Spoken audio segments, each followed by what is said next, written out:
vamos a enfocarnos en el tema sobre lo que es la bienaventuranza para los que lloran.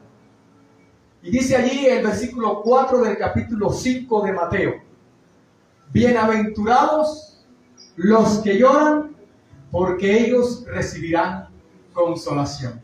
¿Bienaventurado quién? Los que lloran. ¿Bienaventurado quién? Los que lloran. Los que lloran.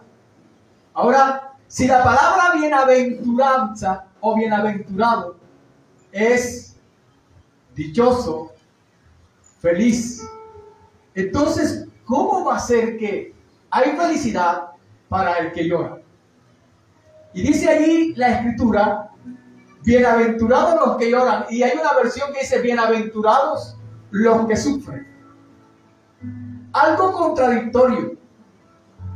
Afortunados, dichosos y felices los que lloran o los que sufren, pues ellos recibirán consolación. Parece que dijera que para recibir consolación hay que llorar, y esto es lógico. Pero cuando dice que afortunado, dichoso y feliz el que llora y el que sufre, eso es como contradictorio. ¿Cuántos están conmigo acá? Amén. El Señor, a través del profeta Jeremías, da una palabra al pueblo. Jeremías capítulo 31, versículo 13. Vaya buscándolo allí, por favor, y téngalo allí. Cuando Jeremías recibe esta palabra para darla al pueblo, es necesario que usted entienda que no estaban pasando por el mejor momento. No estaban pasando por el momento más feliz. Pero cuando llega la promesa, cuando llega la palabra, ellos la reciben con agrado y con bendición. Y esta palabra que el Señor dio allá en el Sermón del Monte, Jesús hablando y diciendo: bienaventurados los que lloran, ya Jeremías la había lanzado. Capítulo ¿qué? Les dije 31, versículo 13. Y dice la escritura: entonces la Virgen se alegrará en la danza, los jóvenes y los viejos juntamente, y cambiaré, ¿qué dice allí? Su lloro, su lamento, lo cambiaré en gozo, y los consolaré y los alegraré de su dolor. Cuando esta palabra llega y se entiende y se conoce que a pesar de haber dolor, que a pesar de haber sufrimiento, viene una consolación de parte de nuestro Dios. ¿Cuántos dan gloria a Dios y a su nombre? ¿Quién es el que vive? Para poder entender el propósito del sufrimiento, del lloro. ¿Cuántos están conmigo acá? Escúchenme bien para que no vaya a malinterpretar. Porque la palabra hay que saberla interpretar. Le decíamos la vez pasada, en días pasados, que cuando está diciendo bienaventurados los pobres en espíritu, se está refiriendo a los que dependen de Dios. Ahora, cuando está diciendo bienaventurados los que lloran o bienaventurados los que sufren, es porque hay una causa. No es cualquier dolor, no es cualquier lloro. ¿Están acá conmigo? El apóstol Pablo indica: por muchas pruebas o necesidades que pasemos o que estemos, nuestra vida siempre debe estar agradecida con el Señor. A pesar de que haya necesidades, que miremos que en esta vida nada nos da felicidad. Cuando llegamos a Cristo encontramos la verdadera dicha, la verdadera felicidad. ¿Cuántos han encontrado a Cristo? ¿Cuántos han encontrado con Él? La mujer samaritana tuvo un encuentro con el Señor. Ella venía triste, acongojada, y de pronto no andaba anunciando su necesidad, pero se encontró con el dador de la vida y pudo cambiar su mensaje. Pudo cambiar su manera de hablar y se sintió afortunado. Y el apóstol Pablo dice, nada del sufrimiento que hay aquí en la tierra es comparable con la gloria venidera.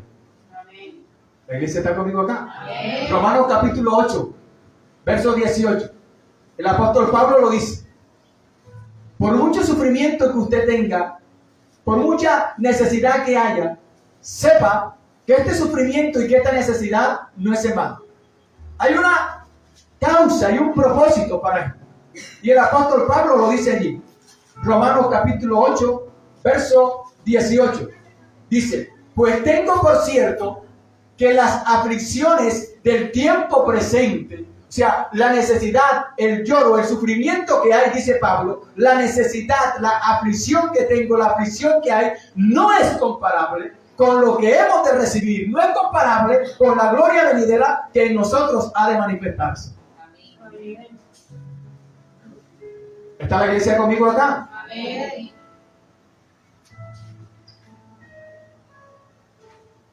Otra de las cosas que el apóstol Pablo habla y dice en cuanto al sufrimiento, que a pesar de que suframos y que a pesar de que haya lloro y que haya necesidad, nada nos podrá separar del amor de Dios que es en Cristo Jesús. Ahí mismo en Romanos, capítulo 8, el apóstol Pablo lo escribe. Está diciendo en el versículo 18 que lo que estamos viviendo, las aflicciones presentes, no son comparables con la gloria venidera. Pero también escribe que nada nos puede separar del amor de Dios. Verso 35, mire lo que dice. ¿Quién nos separará del amor de Cristo? ¿Tribulación o angustia o persecución o hambre o desnudez o peligro o espada? Como está escrito, por causa de ti, ¿somos qué? Muertos todo el tiempo. Somos contados como ovejas de matadero. Antes, en todas estas cosas, ¿somos qué? Más que vencedores. ¿Somos qué? Más que vencedores por medio de aquel que nos amó, por lo cual, dice el apóstol Pablo, estoy seguro de que ni la muerte, ni la vida, ni ángeles, ni principados, ni potestades, ni lo presente, ni lo porvenir, ni lo alto, ni lo profundo, ni ninguna otra cosa creada nos podrá separar del amor de Dios que es en Cristo Jesús, Señor nuestro. ¡Denle la gloria a Dios! Y a su nombre, a pesar del sufrimiento, a pesar del lloro, a pesar de la dificultad, a pesar de la angustia, nada nos va a separar del amor de Dios que es en Cristo Jesús.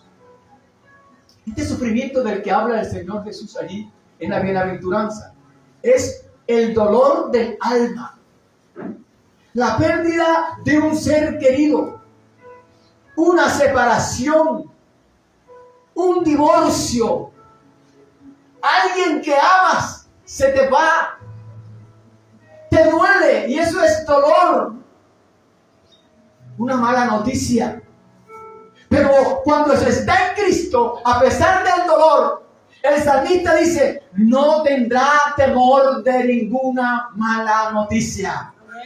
Porque ha confiado y ha creído en el Dios Todopoderoso. El creyente en Dios aprende, sigue fijando su confianza o poniendo su confianza en Dios, no importando las malas noticias. ¿Está la iglesia acá?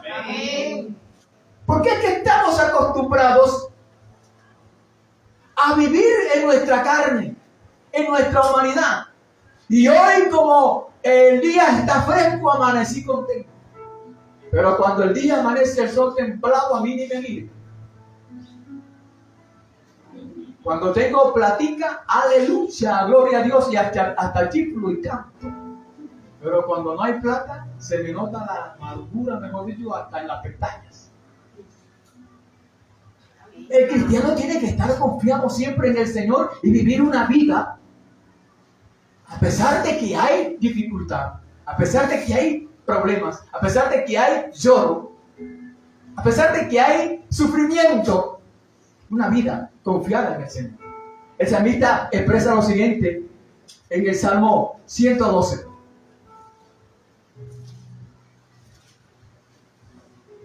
Versículos 5 al 8. El hombre de bien tiene misericordia y presta, gobierna sus asuntos con juicio, por lo cual no reparará jamás. En memoria eterna será el justo. No tendrá temor de malas noticias. Su corazón está ¿qué? Firme, confiado en Jehová. ¿Cuánto dan gloria a Dios? A su nombre. Versículo 8. Asegurado está su corazón. No temerá hasta que vea a sus enemigos, en sus enemigos, su deseo.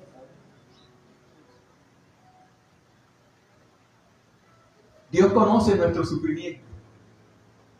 Dios conoce el lloro. Dios conoce la angustia. Dios conoce el dolor. Por tanto, Él también dijo que no nos abandonaría ni nos dejaría. Pero, ¿cuál sufrimiento? ¿Cuál dolor? Hermano, es que no tengo para pagar la luz. Eso no es sufrimiento. Eso no es dolor. Si yo me pongo a relatarles historias bíblicamente hablando de gente que sufrió, no es comparado con nada de lo que nosotros hemos pasado. Y hay gente que está en la iglesia, que llega a la iglesia y ya cuando alguien lo mira mal, no vuelvo a la iglesia. Ya yo no voy más para allá. Eso para estar uno padeciendo por causa del Señor, no vuelvo. No, mi hermano. El sufrimiento que muestra la Biblia, según los hombres de Dios que vivieron y sufrieron, ninguno de nosotros, ninguno ha padecido por lo que padecieron, sobre todo los apóstoles, hasta en su muerte sufrieron. Amén. Pero sabían que después de muerte iban a vivir. Amén. ¿Cuánto dan gloria a Dios? Gloria a Dios. Se puede ubicarse allí cuando el Señor conoce el sufrimiento en el Salmo 69, léanlo todo allí en casa. Todo el Salmo 69, léanlo. También puede leer el Salmo 139, versículo 4. Se lo voy a leer. Y dice: pues aún no está la palabra en mi lengua.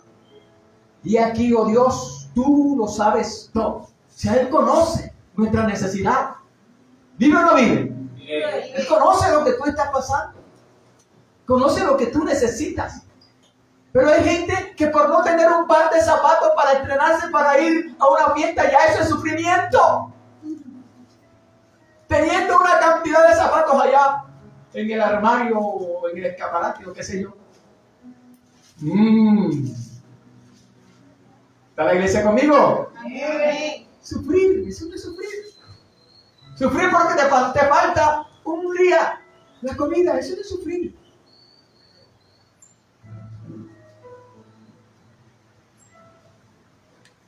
Jesús nos da el ejemplo de experimentar el dolor y de experimentar el quebranto.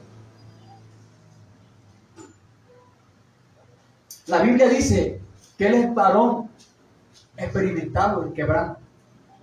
Cuando está hablando del sufrimiento del siervo del Señor, Isaías 53 lo narra de la siguiente manera: sufrimiento del siervo de Jehová. Y dice: despreciado y desechado entre los hombres, varón de dolores, experimentado en quebranto, y como que escondimos de él el rostro. O sea, Jesús es un ejemplo vivo de sufrimiento. Jesús nos da el ejemplo de llorar.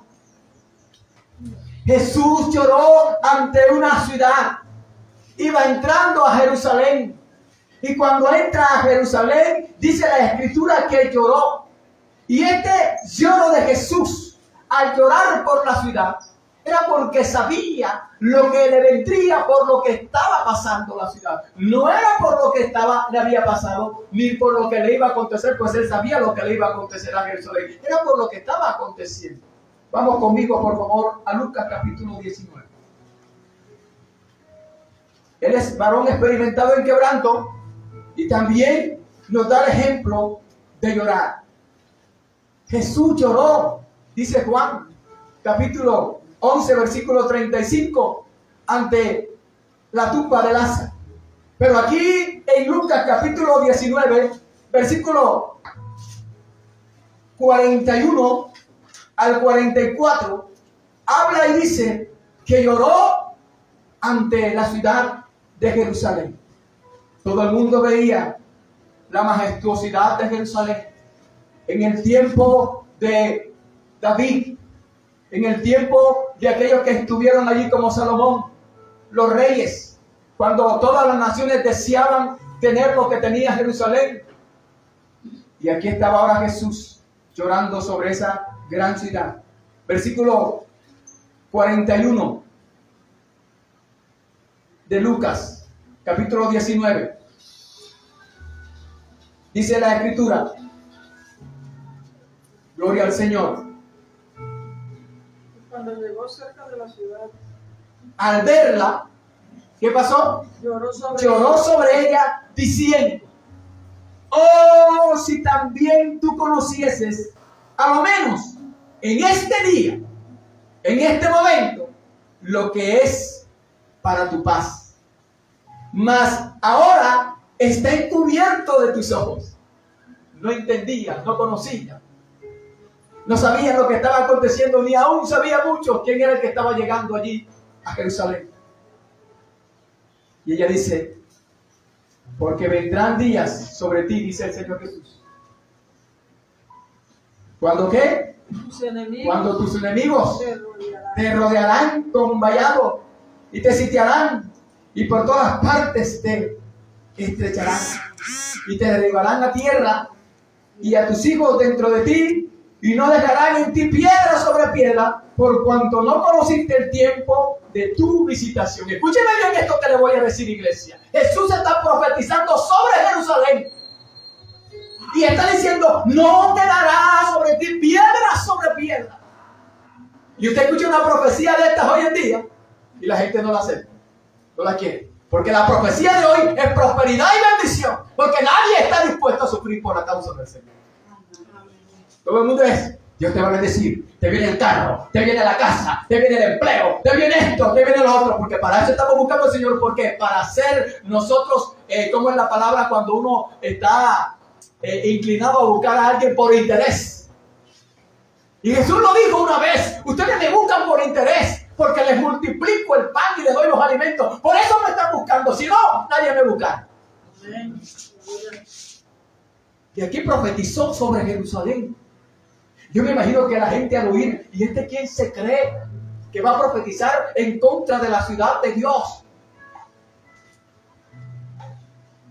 Él lloró, le dio tristeza, lloró por la situación actual, o sea, la situación de ese momento, por ver la ceguera espiritual de esa ciudad. También lloró Jesús ante la tumba de Lázaro. Ya les dije Juan 11:35. Vaya conmigo a Juan un momentico, por favor. Alabado sea el nombre de Jesús. ¿Vive o no vive? Vive. Capítulo 11. Téngalo allí. Desde el versículo, gloria a Dios. Desde el versículo 1, téngalo allí, pero vamos a leer unos versículos de suma importancia.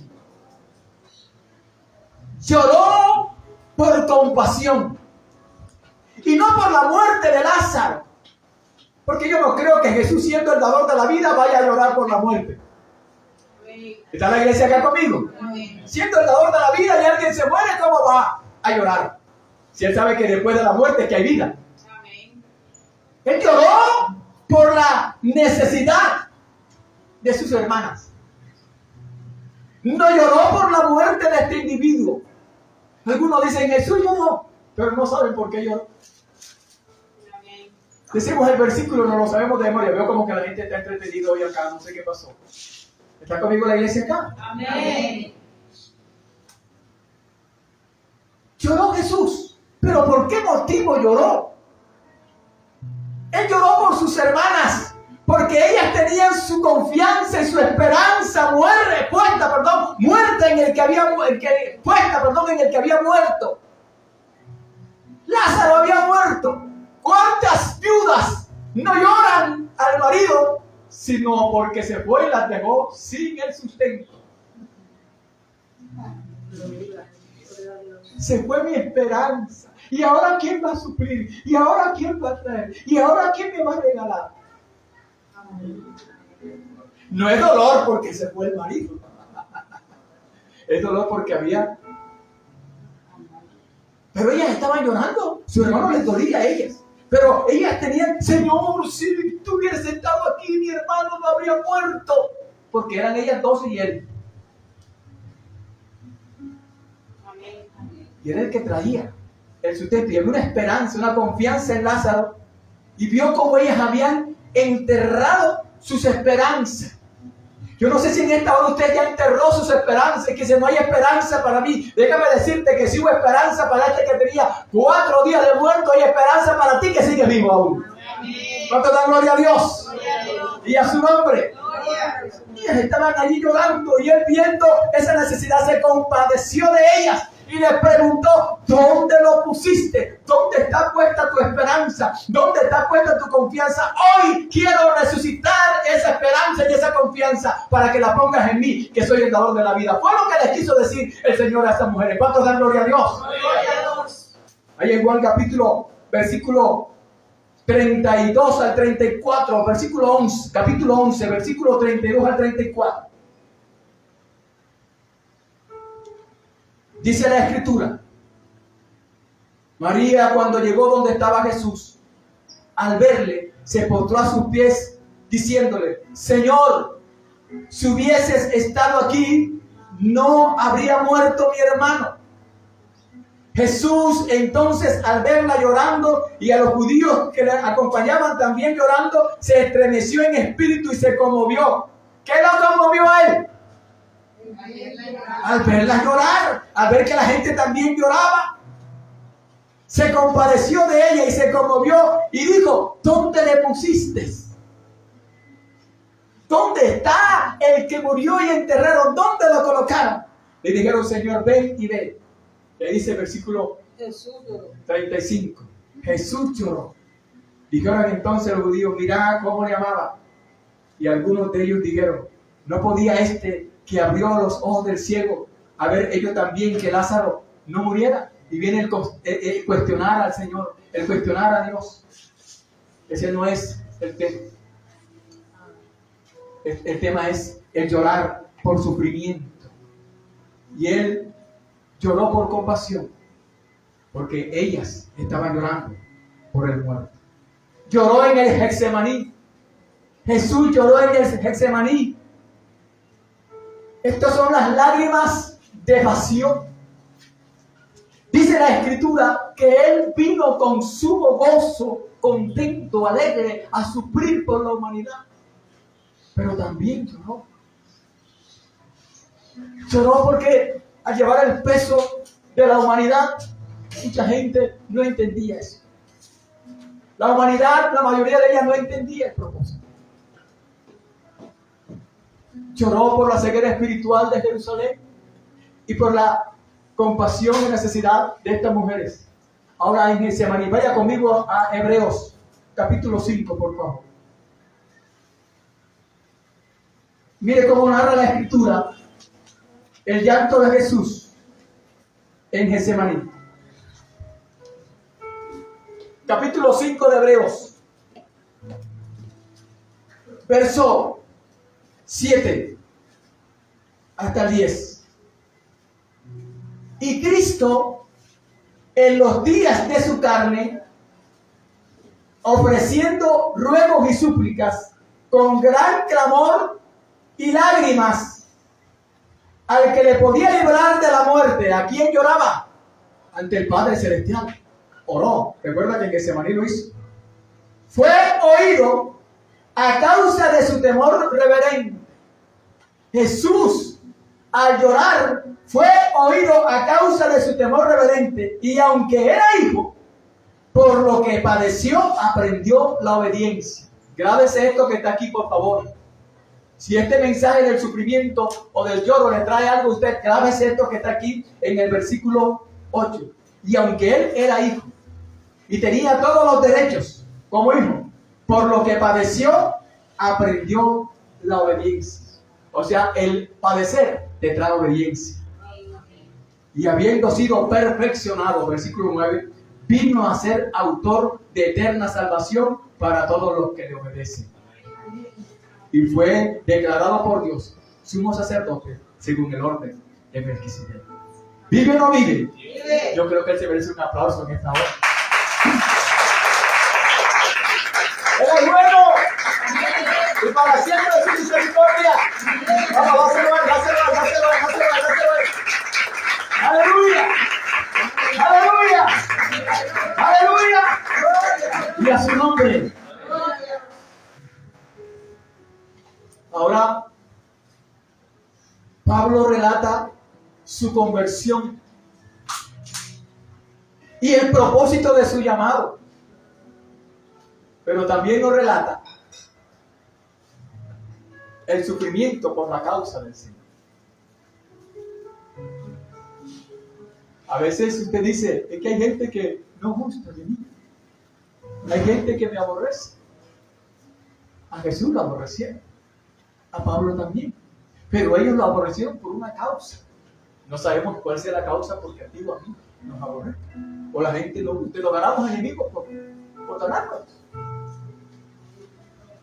Pero el apóstol Pablo relata su sufrimiento. Vaya conmigo a 2 de Corintios, capítulo 11. Aleluya. 2 de Corintios, capítulo 11. Desde el versículo 16 dice, el sufrimiento de Pablo como apóstol. Hoy la gente que se titula o se llama o se autonombran apóstoles, ninguno quiere padecer por el sufrimiento. No quiere pasar por el sufrimiento. Quieren es el título, y tener carros, y tener casas, y tener cuestiones, pero pasar por el sufrimiento no. ¿Está la iglesia acá conmigo? Quiero dejar en claro que no estoy en contra del ministerio apostólico, ni estoy en contra del ministerio profético. Sé que hay ministerio profético, y sé que hay ministerio apostólico, y creemos en los 5 ministerios. Pero hay gente que se autonombra y se autodenomina. Y nadie quiere pasar por esto. Mire lo que dice el apóstol Pablo allí en el capítulo 11 de 2 de Corintios, hablando él, expresando él sobre el sufrimiento y sobre el padecimiento. Versículo 20, vamos a leer desde el 20. Dice así: pues toleráis si alguno os esclaviza. Pablo está hablando a los corintios. Ustedes toleran a los que los tienen esclavos. Si alguno os devora, si alguno toma lo vuestro, si alguno se enaltece, si alguno os da de bofetadas, para vergüenza mía lo digo. Para eso fuimos demasiado débiles. Pero en lo que otro tenga osadía, hablo con locura, también yo tengo osadía. ¿Son hebreos? Dice Pablo, yo también. ¿Son israelitas? Yo también. ¿Son descendientes de Abraham? También yo. ¿Son ministros de Cristo? Como si estuvierais locos, hablo. Yo más en trabajos, más abundante en azotes, sin número, en cárceles, más en peligros de muerte. Muchas veces, de los judíos, 5 veces he recibido 40 azotes menos 1. 3 veces he sido azotado con vara. 1 vez apedreado. 3 veces he padecido naufragio. 1 noche y 1 día he estado como náufrago en alta mar. Y en caminos muchas veces en peligro de río, peligro de ladrones, peligro de los de mi nación, peligro de los gentiles, peligro en la ciudad, peligros en el desierto, peligros en el mar, peligros entre falsos hermanos, en trabajo y en fatiga y en muchos desvelos, en hambre y sed, y en muchos ayunos, en frío y en desnudez. Y además de otras cosas, lo que sobre mí se agolpea cada día, la preocupación por todas las iglesias. A pesar de padecer él personalmente todo esto que encontramos allí, también sentía carga y dolor por las iglesias del Señor. ¿Cuánto da gloria a Dios? Pero el apostolado quiere hoy es andar en... Bueno, ¿y para qué hablar de eso? pero no quieren un sufrimiento, como Pablo, como apóstol. Dice, son ellos ministros, son ellos apóstoles, yo también lo soy. Y él fue escogido con un propósito, él fue escogido con un llamado. Y está relatando aquí, por lo que le tocó padecer. Quiero culminar con esto. Escúcheme bien, por favor.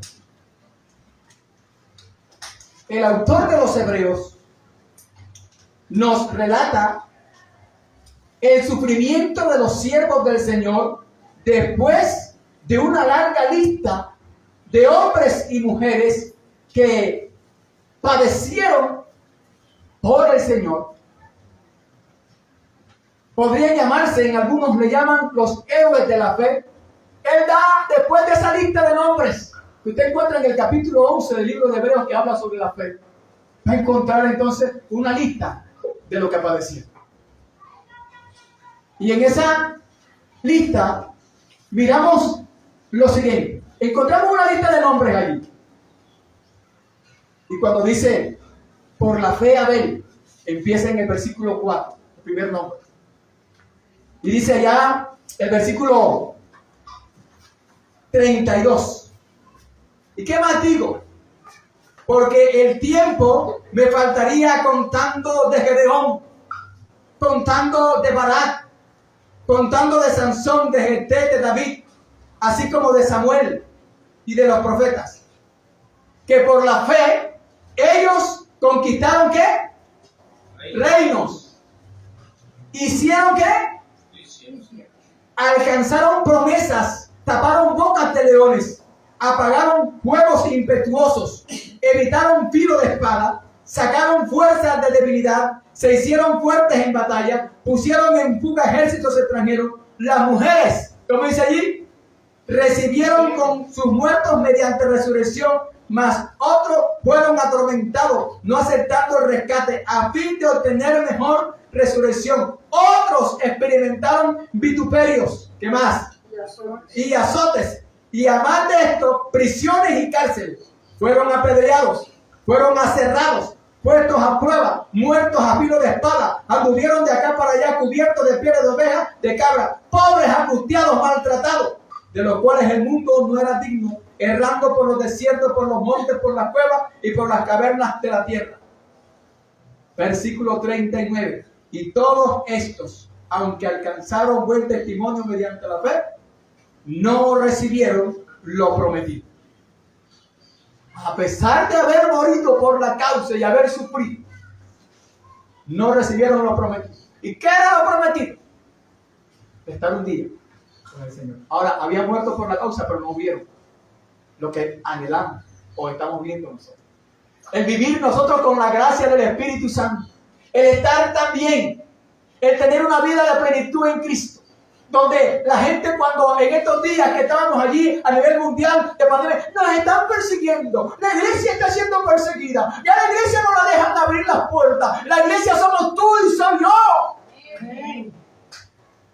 Pueden cerrar los templos, los lugares de reunión, pero la iglesia está viva. Y mientras la iglesia siga siendo perseguida, va a tener vida. Mientras la iglesia no sea perseguida, la iglesia se va a estancar. Y para eso es necesario que el Señor nos despierte y ponga los aguijones y ponga los escorpiones para que la iglesia se despierte. Y mientras la iglesia no se despierte, siempre nos estarán allí azotando y persiguiendo. Amén. Pero hay mucha gente que se quiere ir para el cielo y no quiere sufrir. ¡Ay, no tengo maldito! Bendito sea Dios. ¿Qué sufrimiento va a ser ese? Si hubo gente que fue aserrada, que fue apedreada. Si hubo gente que fue abofeteada. Hoy en día muchos de nosotros somos abofeteados y nos pegan por meternos donde no tenemos que meternos.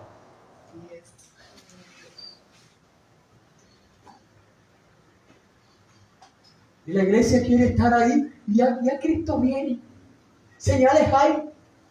Y una de las señales es que este evangelio sea predicado. Y una de las señales es que estemos allí adorando al Señor. Y la gente estará en oración. Ahora en este tiempo que la iglesia está cerrada. Mira la persecución, Señor. Danos la oportunidad de reunirnos. Que las puertas se abran. Vuelven y las puertas de los lugares de reunión se abren. Y la gente no viene. ¿Vive o no vive? Vive. Y estamos según en persecución. Y el gobierno es un gobierno no sé qué. Y el Estado es un Estado no sé qué. Y la iglesia ahí, tranquila como si nada. Y nos están haciendo leyes y cuestiones y nosotros no. Y peleando entre nosotros. Si vota por este, coge por aquí, coge por allá. Y el Señor allá, bendito sea Dios, no le doy un cocotazo y un para qué. Por misericordia. Ay, que tengo el cobrador todos los días en la puerta y que... Eso no es sufrimiento por el Señor.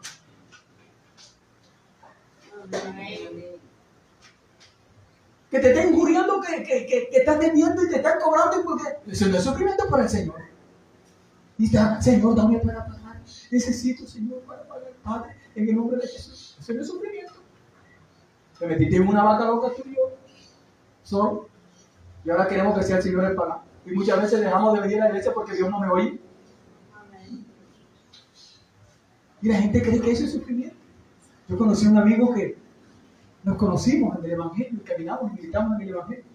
Y un día se apartó de las cosas del Señor. Y dije, ¿qué te pasó? Y dije, cuando más necesité al Señor, me dejó. Bendito sea Dios. El Señor no nos deja. En el momento más difícil es cuando Él está con nosotros. En el momento más duro es cuando Él está con nosotros. Hermano, yo le voy a decir algo. Ojalá que no me vayan a interpretar y que este video llegue a muchos lugares. Pero nosotros estamos viviendo cómodamente. Estamos viviendo como reyes. Todavía no hemos padecido por nada de esto que padecieron estos hombres y estas mujeres de Dios. Todavía tenemos la libertad de tocar palmas, poner instrumentos, cantar, levantar, decir gloria a Dios, aleluya. Pero llegará el momento en que no podremos decir ni gloria a Dios ni aleluya. Y usted dice, que quiten a Dios de aquí, que saquen a Dios. Pueden sacar a Dios de donde sea, pero Dios está en todas partes. ¿Cuánto dan gloria a Dios? A mí no me preocupa que la gente diga, ¿qué vamos a sacar a Dios del colegio? ¿Y quiénes son ellos para sacarlo del colegio? Si es Dios el que está ahí. ¿Cuánto dan gloria a Dios? ¿Qué vamos a sacar a Dios desde no sé qué parte, de los símbolos patrios? Pueden sacarlo de donde sea, pero Dios es el dueño de esta nación. Amén. ¡Aleluya! Amén. Yo quería que la iglesia iba a brincar, iba a cantar, iba a decir algo, porque ¡míralo bien! A mí eso no me preocupa. A mí me preocupa es que la iglesia que conoce la verdad, que es la sal de la tierra, que es la luz del mundo, esté estática. Eso sí me preocupa. Porque mientras que la iglesia no se mueva, la iglesia va a estar ahí deteniendo el tiempo del Señor, porque la Biblia dice que una de las señales para que el Señor venga por nosotros y esto se acabe y sea el fin, dice, es que este evangelio sea predicado en todas las mundos, en todas las naciones. Esta es una señal. Y cuando estamos recibiendo la oportunidad de aceptar esta señal y a través de estos medios, que mucha gente está conociendo al Señor. Entonces, el fin está que se acerca. Entonces, como el fin no nos va a alcanzar a nosotros, sino que nos vamos a ir con el Señor, entonces quiere decir que la venida o el arrebatamiento o el traslado de la iglesia para la nación está cerca. Entonces, no hay que estar entretenidos en otra cosa. Hay que estar esperando al Señor. Colócate en pie, por favor. Y adoramos junto al Señor. Gloria al nombre de Jesús. Hay bendición de lo alto sobre nuestras vidas. Es Dios el que nos ha dado la oportunidad de escuchar la palabra hoy y saber que bienaventurados los que lloran o los que sufren, porque ellos recibirán consolación. No importa la dificultad que usted esté pasando en este momento, la situación que esté pasando en este momento, Dios trae consuelo a tu vida. El Espíritu Santo Consolador viene sobre tu vida y trae consuelo. Aleluya.